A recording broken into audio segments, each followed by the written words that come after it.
বিল্টু আর মিল্টু হরিহর আত্মা, দুজনেই পেটুক, ক্লাস 11-এ পড়ে।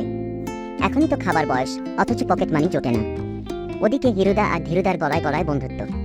কেন ওদের জুটি অটুট তাও জানে বিল্টু মিল্টু। ওরা ভোজনা বাড়িতে বিনা নিমন্ত্রণে বিনামূল্যে ডান্ডে তিনটে গিলে আসে। অনুষ্ঠানের হলের আশেপাশে ঘাপটি মেরে অপেক্ষা করে যেই কন্যাযাত্রী বা বরযাত্রীর দল ঢোকে ওদের সঙ্গে মিশে যায়। কোন তরফের অতিথি কেউ বুঝতে পারে না।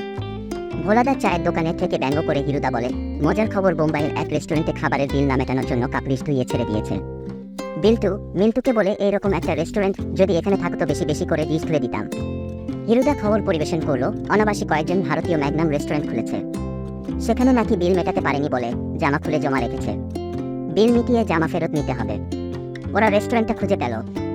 দেখতে পেল একধারে পুরনো জামা কাপড় সুন্দর করে ঝোলানো আছে। তাহলে খবরটি মিথ্যে নয়। বেশি খাবারের অর্ডার দিল না, প্রথম দিন রয়ে সয়ে খাওয়া ভালো। ম্যাগনাম আমাদের মাগনায় দেবে। কাউন্টারে দাম দেওয়ার সময় বলল, আমাদের মানিব্যাগটা মনে হয় কোথাও পড়ে গেছে, দাম দিতে পারছি না, পরে দিয়ে যাব। ম্যানেজার বলল, ঠিক আছে ভাই, তোমাদের জামাটা খুলে রেখে যাও, পয়সা দিয়ে নিয়ে যাও। বাইরে এসে বিল্টু বলে, কেন তোকে বলেছিলাম রঙিন গেঞ্জি পরে আসতে, এখন বুঝলি? মিল্টু বলে, রাস্তার লোকরা জানতে পারবে না আমরা জামা রেস্টুরেন্টে বন্ধক রেখেছি, খুব খুশি। এতদিনে মনের মতো একটা রেস্টুরেন্ট হয়েছে। যুগ যুগ জিও। কিছুদিনের মধ্যেই ওরা আবার হাজির। দেখলো ওদের জামাগুলো টানানো আছে। ধারিকটি গলায় ভালো ভালো খাবারের অর্ডার দিল।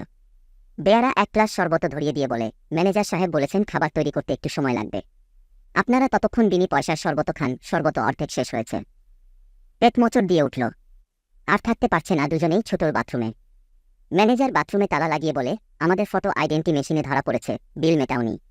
পুলিশে খবর দেওয়া হয়েছে, ওরাই ব্যবস্থা নেবে।